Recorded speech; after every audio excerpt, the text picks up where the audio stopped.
Thyroid hormone. இந்த hormone குறையும் பொழுதோ இல்லை அதிகரிக்கும் பொழுதோ பாடியில் நிறைய பிரச்சனைகள் வரதுக்கான வாய்ப்புகள் இருக்குது. ஏன்னா எல்லா செல்களும் அதனுடைய செயல்பாடு இல்லை அது செயல் இழக்கிற வாய்ப்புகள் இருக்குது, இல்லை அதோட செயல்பாடு ரொம்ப கம்மியாகிறதுக்கான வாய்ப்புகள் இருக்குது.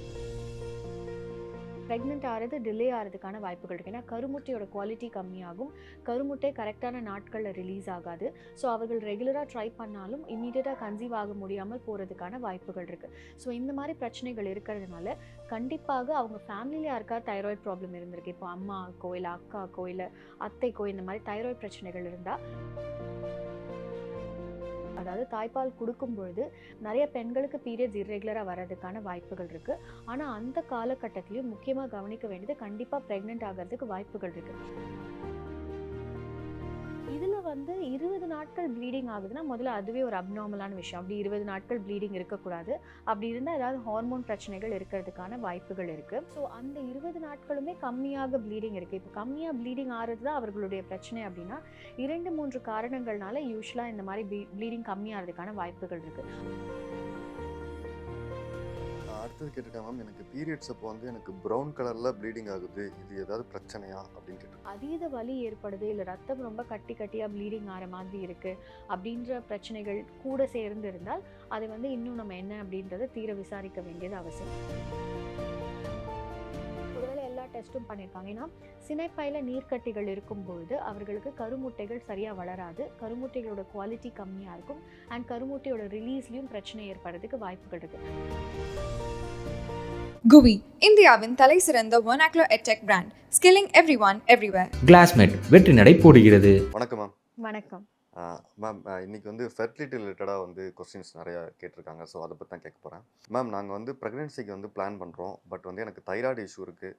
இதுக்கு சொல்யூஷன் கேட்குறாங்க மேம். ஸோ தைராய்டு அப்படின்ற இந்த பர்டிகுலர் ஹார்மோன் ஒவ்வொரு செல்லுக்கும் ரொம்ப முக்கியமான ஒரு ஹார்மோன் அப்படின்னு தான் நம்ம சொல்லணும். நம்ம பாடியில் இருக்க எல்லா செல்களும், இப்போது hair cells, heart cells, lung cells, kidney, skin, இல்லை கர்ப்பப்பை, சினைப்பைகள், இப்படி எந்த ஆர்கன் எடுத்துக்கிட்டாலும் அதில் செல்கள் இருக்குது. அதுக்கு ஒரு மெட்டபாலிசம்னு இருக்குது, அதனுடைய செயல்பாடுன்னு இருக்குது இல்லையா? அந்த செயல்பாடுக்கு ரொம்ப முக்கியமான ஹார்மோன் தான் இந்த தைராய்டு ஹார்மோன். இந்த ஹார்மோன் குறையும் பொழுதோ இல்லை அதிகரிக்கும் பொழுதோ பாடியில் நிறைய பிரச்சனைகள் வரதுக்கான வாய்ப்புகள் இருக்குது. ஏன்னா எல்லா செல்களும் அதனுடைய செயல்பாடு இல்லை அது செயல் இழக்கிற வாய்ப்புகள் இருக்குது, இல்லை அதோட செயல்பாடு ரொம்ப கம்மியாகிறதுக்கான வாய்ப்புகள் இருக்குது. ஸோ அதனால் அதே மாதிரியாக சினைப்பைகள்லையும் அதனுடைய எஃபெக்ட் இருக்கும் பொழுது பெண்களுக்கு மாதவிடாய் இர்ரெகுலராக வர்றதுக்கான வாய்ப்பு இருக்குது, இல்லை அதிகப்படியான ரத்தப்போக்கு இருக்கிறதுக்கான வாய்ப்புகள் இருக்குது, இல்லை மாதவிடாய் ரொம்ப இர்ரெகுலராக எப்போ வரும்னே சொல்ல முடியாத அளவுக்கு அது வரக்கூடிய வாய்ப்புகள் இருக்குது. அதே போல் பெண்களுக்கு ப்ரெக்னென்சி அப்படின்னு பிளான் பண்ணும் பொழுதும் ப்ரெக்னென்ட் ஆகிறது டிலே ஆகிறதுக்கான வாய்ப்புகள் இருக்குது. ஏன்னா கருமுட்டையோட குவாலிட்டி கம்மியாகும், கருமுட்டை கரெக்டான நாட்களில் ரிலீஸ் ஆகாது. ஸோ அவர்கள் ரெகுலராக ட்ரை பண்ணாலும் இம்மீடியட்டாக கன்சீவ் ஆக முடியாமல் போகிறதுக்கான வாய்ப்புகள் இருக்குது. ஸோ இந்த மாதிரி பிரச்சனைகள் இருக்கிறதுனால கண்டிப்பாக அவங்க ஃபேமிலியில் யாருக்கா தைராய்டு ப்ராப்ளம் இருந்திருக்கு, இப்போ அம்மாக்கோ இல்லை அக்காக்கோ இல்லை அத்தைக்கோ இந்த மாதிரி தைராய்டு பிரச்சனைகள் இருந்தால் கண்டிப்பாக அவர்கள் ஒரு டாக்டரை அணுகி நார்மலான தைராய்டு டெஸ்ட் பண்ணும்பொழுதே அவர்களுக்கு தைராய்டு லெவல் நார்மலில் இருக்கா, இல்லை ரொம்ப ஹையாக இருக்கா, லோவாக இருக்கா அப்படின்றது தெரியும். அதற்கேற்றாற் போல் ஒருவேளை ஹையாக இருந்தாலோ லோவாக இருந்தாலோ அதுக்கான மெடிகேஷன்ஸ் எடுக்கும்பொழுது ரெகுலராக அது கம்மியாகிறதுக்கான வாய்ப்புகள் இருக்குது. அது கம்மியாகும் பொழுது திரும்ப பழைய மாதிரி ஃபங்க்ஷன்ஸும் ரீஸ்டோர் ஆகிறதுக்கு, அந்த செயல்பாடுகள் திரும்ப ரீஸ்டோர் ஆகிறதுக்கும் வாய்ப்புகள் இருக்குது.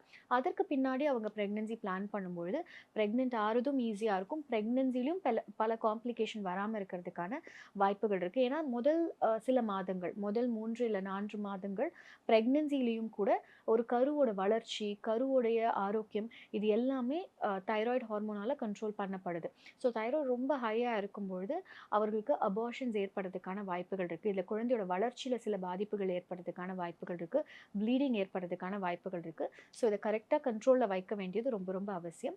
அண்ட் ப்ரெக்னென்ட் ஆகிட்டாலும் இம்மீடியட்டாக பண்ணக்கூடிய ஃபர்ஸ்ட் ஃபியூ டெஸ்ட்டில் தைராய்டும் ஒன்றாக இருக்கணும்.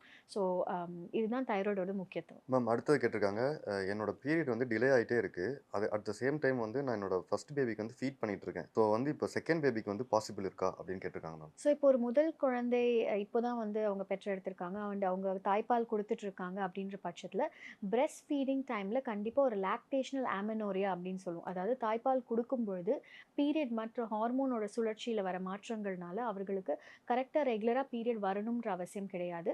நிறைய பெண்களுக்கு பீரியட்ஸ் இர்ரெகுலராக வர்றதுக்கான வாய்ப்புகள் இருக்குது. ஆனால் அந்த காலகட்டத்திலையும் முக்கியமாக கவனிக்க வேண்டியது கண்டிப்பாக ப்ரெக்னென்ட் ஆகிறதுக்கு வாய்ப்புகள் இருக்குது. ஏன்னா முட்டை ரிலீஸ் ஆகிறதுக்கும் வாய்ப்புகள் இருக்குது. அவர்கள் ஒருவேளை கரெக்டான சீரான தாம்பத்தியத்தில் இருக்காங்க, இல்லை அடிக்கடி அன்ப்ரொடெக்டடாக ஒரு செக்ஷுவல் இன்டர்கோர்ஸில் இருக்காங்கன்னா கண்டிப்பாக ப்ரெக்னென்ட் ஆகிறதுக்கான வாய்ப்புகள் இருக்குது. பட் ப்ராப்பரான ஸ்பேஸிங் இருக்க வேண்டியது அவசியம். ஒரு குழந்தைக்கும் அடுத்த குழந்தைக்கும் நடுவில் வந்து கரெக்டாக அவங்க பிளான் பண்ணுற அளவுக்கு ஒரு கேப் இருக்க வேண்டியது அவசியம். ஏன்னா 1 வருடத்துக்குள்ள இல்லை 6 மாதத்துக்குள்ள அடுத்த ப்ரெக்னென்சின்னு பிளான் பண்ணும்பொழுது பெண்களோட உடல் ரீதியாக வந்து சில டிஃபிஷியன்சிஸ் வர வாய்ப்பு இருக்குது. அயர்ன் டெஃபிஷியன்சி, கால்சியம் டெஃபிஷியன்சிஸ் இந்த மாதிரி வரதுக்கான வாய்ப்புகள் இருக்குது. இன்ஃபெக்ஷன்ஸ் வரதுக்கான வாய்ப்புகள் இருக்குது. ஸோ கொஞ்சம் ஸ்பேஸிங் பண்ண வேண்டியது, என்ன மாதிரியான டெலிவரி, நார்மல் டெலிவரி, சிசேரியன்றதை பொறுத்து கரெக்டாக ஸ்பேஸ் பண்ணி அதற்கப்புறம் பிளான் பண்ண வேண்டியது அவசியம். ஆனால் இந்த தாய்ப்பால் கொடுக்கும் பொழுது பீரியட் இர்ரெகுலராக இருந்தாலும் அந்த நேரங்களிலும் கன்சீவ் ஆக வாய்ப்புகள் கண்டிப்பாக இருக்குது. மேம் அடுத்தது கேட்டிருக்காங்க வந்து நான் ப்ரெக்னெண்ட்டாக இருந்தேன். அப்போ 2.5 மாசத்துல வந்து அபார்ஷன் ஆயிடுச்சு. ஸோ வந்து யூட்ரஸ் க்ளீன் பண்ணலனா ஏதாவது ப்ராப்ளம் வருமா மேம் அப்படின்னு கேட்டிருக்காங்க. ஸோ யூட்ரஸ் க்ளீன் பண்ணுறது அப்படின்றது எதுவும் கிடையாது. அவங்க டிஎன்சி அப்படின்ற ஒரு ப்ரொசீஜரை தான் சொல்கிறாங்கன்னு நினைக்கிறேன். அப்படி ஒரு விஷயம் அப்படின்னா யூஸ்வலாக மெடிக்கலாகவும் ஒரு ப்ரெக்னென்சியை டெர்மினேட் பண்ண முடியும். அதாவது அவர்களுக்கு ப்ளீடிங் ஏற்பட்டது, தானாகவே அந்த கரு கலைந்து விட்டது அப்படின்னா அவங்க அடுத்தடுத்து ஸ்கேன்ஸ் தான் பண்ண வேண்டியது அவசியம். கம்ப்ளீட்டாக எல்லா டிஷ்யூக்களும் அந்த ப்ரெக்னெண்ட்டாக இருந்தப்போ இருந்த எல்லா டிஷ்யூக்களும் வெளியில் வந்துருச்சா, கர்ப்பப்பை முன்ன மாதிரி நார்மலாக சுருங்கிடுச்சா அப்படின்றத மட்டும்தான் செக் பண்ணணும். அது கரெக்டாக நடந்து அடுத்தடுத்து அவங்களுக்கு மாதவிடாய் ரெகுலராக வர ஆரம்பிச்சிட்டாலே அவர்களுக்கு எந்த பிரச்சனையும் கிடையாது. கண்டிப்பாக டிஎன்சி பண்ணணுன்ற அவசியம் கிடையாது. பட் ஒருவேளை ஏதாவது காம்ப்ளிகேஷன்ஸ் இருக்குது, அவர்களுக்கு ப்ளீடிங் ஏற்பட்டிருக்கு அண்ட் அதற்கு பின்னாடி அவங்க எந்த ஸ்கேன்ஸும் பண்ணலை, அதுக்கப்புறம் அவங்க பீரியட் ரொம்ப இர்ரெகுலராக இருக்குது, இல்லை அவர்களுக்கு வெஜினல் டிஸ்சார்ஜில் ஏதாவது மாற்றங்கள் இருக்குது, இந்த மாதிரி ஏதாவது பிரச்சனைகள் இருந்தால் கண்டிப்பாக ஒரு டாக்டர் அணுகி ஒரு ஸ்கேன் பார்த்து உள்ள அந்த டிஷ்யூக்களோ இல்லை அந்த ப்ராடக்ட்டோ இருந்தால் கண்டிப்பாக டிஎன்சி பண்ண வேண்டியது அவசியம்.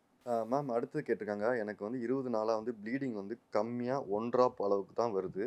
இதுக்கு என்ன பண்ணணும் சொல்லுங்க மேம் கேட்டிருக்காங்க. ஸோ இந்த மாதவிடாய் சுழற்சி, அதாவது மென்ஸ்ட்ரல் சைக்கிள் அப்படின்னு நம்ம பார்க்கும்பொழுதே மாதம் அதாவது 30 நாளைக்கு ஒரு முறை அதாவது பீரியட்ஸ் வரும்.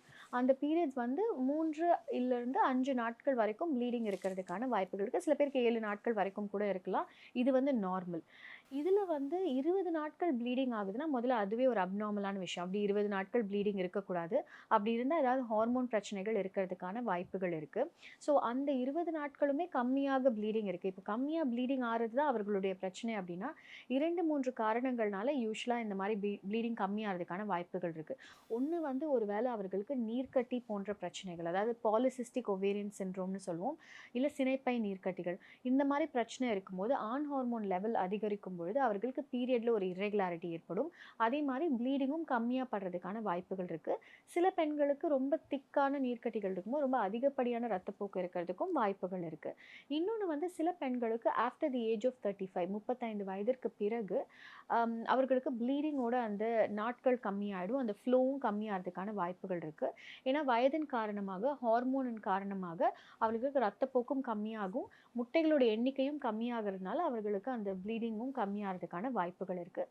சில நேரங்களில் அவர்களுக்கு ரொம்ப ஸ்ட்ரெஸ், இல்லை அந்த மாதங்களில் வந்து ரொம்ப வந்து உணவு முறைகளில் ஒரு மாற்றம், உடற்பயிற்சிகள் இல்லை, ரொம்ப இன்ஆக்டிவாக இருக்காங்க, ரொம்ப ஸ்ட்ரெஸ்டாக இருக்காங்கன்னா அந்த மாதங்கள்லையும் கொஞ்சம் ஃப்ளோ கம்மியாகிறதுக்கான வாய்ப்புகள் இருக்குது ஹார்மோன் இம்பேலன்சஸ்னால. ஸோ இது அவர்களுக்கு திரும்ப திரும்ப ஏற்படுது. ஒரு மாதம் மட்டும் அப்படி இருந்து அடுத்த மாதத்துலேருந்து திரும்ப ரெகுலராக ஆகிடுதுன்னா ஒன்றும் பிரச்சனைகள் இல்லை. பட் அடுத்தடுத்த மாதங்களையும் அதிக நாட்கள் 20 நாட்கள் ப்ளீடிங் ஆகுது, ஆனாலும் கொஞ்சம் கொஞ்சம் தான் ப்ளீடிங் ஆகிட்டே இருக்குது அப்படின்னா கண்டிப்பாக அது என்னன்றதை ஒரு ஸ்கேன் மூலியமாகவும் சில பிளட் டெஸ்ட் மூலியமாகவும் பார்க்க வேண்டியது அவசியம். சில நேட்களில் தைராய்டு ப்ராப்ளம் இல்லை டயபெட்டிஸ், அதாவது சர்க்கரை நோய், இந்த மாதிரிலாம் பிரச்சனைகள் இருக்கும்போதும் இந்த மாதிரி பீரியடில் ஒரு இர்ரெகுலாரிட்டி வர வாய்ப்புகள் இருக்குது. மேம் அடுத்தது கேட்டிருக்காங்க எனக்கு கல்யாணம் ஆகி 6 வருஷம் ஆகுது. எனக்கு வந்து கருமுட்டை வளர்ச்சிக்கும் ரெகுலர் பீரியட்ஸ்க்கும் டிப்ஸ் கொடுங்கன்னு கேட்டிருக்காங்க ma'am. So regular periods and regular கருமுட்டை வளர்ச்சி இது ரெண்டுமே ஒன்றோடு ஒன்று இணங்கின ஒரு விஷயம்தான். மாதம் மாதம் ஒரு பெண்ணுக்கு ரெகுலராக, அதாவது மாதவிடாய் சுழற்சி நார்மலாக இருக்குது அப்படின்னாலே அவர்களுக்கு மாதம் மாதம் கரெக்டாக கருமுட்டை ரிலீஸ் ஆகுது அப்படின்றது தான் அர்த்தம்.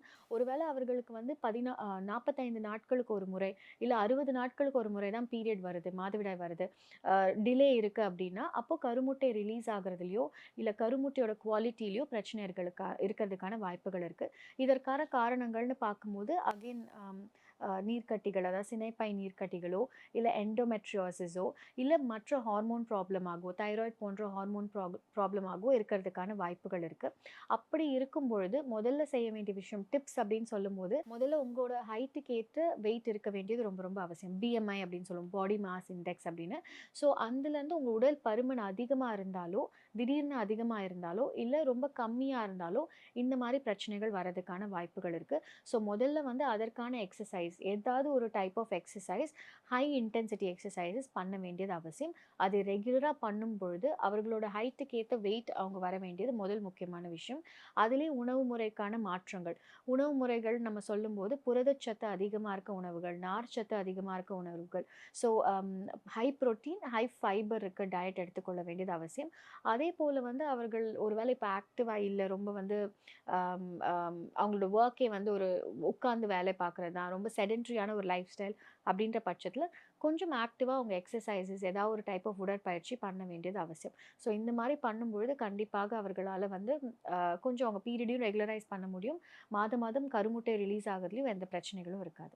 அடுத்தது கேட்டிருக்கேன் மேம், எனக்கு பீரியட்ஸ் அப்போ வந்து எனக்கு ப்ரௌன் கலரில் ப்ளீடிங் ஆகுது, இது ஏதாவது பிரச்சனையா அப்படின்னு கேட்டிருக்கேன். ஸோ இந்த ரத்தத்துடைய கலர் வைத்து பார்க்கும்பொழுது சில பெண்களுக்கு வந்து ஒருவேளை அது வந்து ஆல்ரெடி இப்போ ஃப்ரெஷ்ஷாக ப்ளீட் ஆகுது அப்படின்னா ரொம்ப வந்து அந்த ரெட் வந்து ரொம்ப பிரைட்டாக இருக்கும். கொஞ்சம் அந்த பிளட் வந்து ஒரு கலெக்டட் பிளட்டாக இருந்தால் அந்த பிளட்டோட கலர் டார்க்காக மரூன் இல்லை ப்ரௌனாக இருக்கிறதுக்கான வாய்ப்புகள் இருக்குது. நிறைய நேரங்களில் அது ஒன்றும் பிரச்சனையக்கூடிய விஷயமா இருக்க வேண்டிய அவசியம் கிடையாது. அதீத வலி ஏற்படுது, இல்லை ரத்தம் ரொம்ப கட்டி கட்டியாக ப்ளீடிங் ஆகிற மாதிரி இருக்குது அப்படின்ற பிரச்சனைகள் கூட சேர்ந்து இருந்தால் அதை வந்து இன்னும் நம்ம என்ன அப்படின்றத தீர விசாரிக்க வேண்டியது அவசியம். கொஞ்சம் டெஸ்ட் பண்ணி பார்க்க வேண்டியது. பட் அப்படி இல்லைன்னா அந்த மாதிரி ப்ரௌனாக இருக்கிறது ஒன்றும் பயப்பட வேண்டிய விஷயங்கள் கிடையாது, நார்மலானதாகவே இருக்கலாம். அடுத்தது கேட்டிருக்கேன் மேம், எனக்கு 8 வருஷம் ஆகுது கல்யாணம் ஆகி, எனக்கு குழந்தை இல்லை, இப்போ நீர்க்கட்டி இருக்குன்னு சொல்லியிருக்காங்க, இதை எப்படி சரி பண்ணுறது அப்படின்னு கேட்டிருக்காங்க. ஸோ இந்த சினைப்பை நீர்க்கட்டிகள் இருக்குது அப்படின்னா முதல்ல அதை கன்ஃபார்ம் பண்ணணும். ஏன்னா 8 வருட காலம் அப்படின்றது ஒரு ரொம்ப அதிகமான ஒரு காலகட்டம். ஸோ இதில் வந்து இந்த வெறும் நீர்க்கட்டிகள் பிரச்சனையினால் மட்டுமே கன்சீவ் ஆக முடியாமல் போயிருக்காங்களா, இல்லை வேறு எதுவும் பிரச்சனைகள் இருக்கா அப்படின்றத கண்டிப்பாக செக் பண்ண வேண்டியது அவசியம். ஒருவேளை எல்லா டெஸ்ட்டும் பண்ணியிருக்காங்க, ஏன்னா சினைப்பையில் நீர்க்கட்டிகள் இருக்கும் பொழுது அவர்களுக்கு கருமுட்டைகள் சரியாக வளராது, கருமுட்டைகளோட குவாலிட்டி கம்மியாக இருக்கும், அண்ட் கருமுட்டையோட ரிலீஸ்லையும் பிரச்சனை ஏற்படுறதுக்கு வாய்ப்புகள் இருக்குது. ஓவிலேஷன் அப்படின்னு சொல்லுவோம், மாதம் மாதம் முட்டையே ரிலீஸ் ஆகாது. ஸோ இப்போ அவர்கள் முதல்ல செய்ய வேண்டியது ஒரு டாக்டர் அணுகி ஹார்மோன்ஸை செக் பண்ணி ஹார்மோன்ஸை சரி பண்ணும்பொழுது முட்டைகளோட குவாலிட்டி ஆட்டோமேட்டிக்காக கரெக்ட் ஆகும். அதற்கப்புறம் டாக்டர்ஸ் யூஸ்வலாக வந்து முட்டை வளர்ச்சிக்கான மருந்துகள் கொடுப்பாங்க. ஸோ மாதம் மாதம் முட்டை வளருது, முட்டை வெடிக்குது, அந்த நாட்களில் அவங்க சேர்ந்துருக்காங்க அப்படின்ற பட்சத்துலேயே அவர்கள் கன்சீவ் ஆகிறதுக்கான வாய்ப்புகள் இருக்குது. பட் அதுலேயும் ஒரு 3-4 மாதங்கள் செய்தும் அவர்கள் கன்சீவ் ஆகலை அப்படின்ற பட்சத்தில் கண்டிப்பாக கருக்குழாய்கள் நார்மலாக இருக்கா, அடைப்புகள் எதுவும் இருக்கா, இல்லை வந்து கர்ப்பப்பையில் வேறு எதுவும் கட்டிகளோ இல்லை வளர்ச்சிகளோ ஏதாவது மாற்றங்கள் இருக்கா, அவங்களோட மேல் பார்ட்னர், அவங்க ஹஸ்பண்ட் சைடில் விந்துக்களோட எண்ணிக்கை, விந்துக்களோட நீந்திரத்தன்மை, விந்துக்களோட உருவமைப்பில் ஏதாவது ப்ராப்ளம் இருக்கா அப்படின்ற அளவுக்கு நம்ம செக் பண்ணும்பொழுது தான் எந்த இடத்துல பிரச்சனை இருக்குது. இதை வந்து ஓவராலாக ஒரு ஹாலிஸ்டிக்காக தான் ட்ரீட் பண்ண முடியும். நீர்க்கட்டிகள்ன்ற ஒரே கண்ணோட்டத்தோடு ட்ரீட் பண்ணுறது, இல்லை ரொம்ப இயற்கையான ஆப்ஷன்ஸையே திரும்ப திரும்ப அவர்கள் செய்துட்டு இருக்கிறது ரொம்ப வருடங்கள் வந்து மிஸ் பண்ணுறதுக்கான வாய்ப்புகள் இருக்குது, ரொம்ப அதிக காலம் வந்து கடந்து போகிறதுக்கான வாய்ப்புகள் இருக்குது. கண்டிப்பாக ஒரு டாக்டர் அணுகி இந்த மாதிரியான டெஸ்ட் பண்ண வேண்டியது அவசியம். தேங்க்யூ மேம், இதுவரை நீங்கள் சொன்னது எல்லாமே எல்லாத்துக்கும் யூஸ்ஃபுல்லாக இருந்துக்குன்னு நினைக்கிறேன். Thank you ma'am. நன்றி, வணக்கம். GUVI, இந்தியாவின் தலைசிறந்த vernacular edtech brand, skilling everyone everywhere. Classmate வெற்றி நடை போடுகிறது.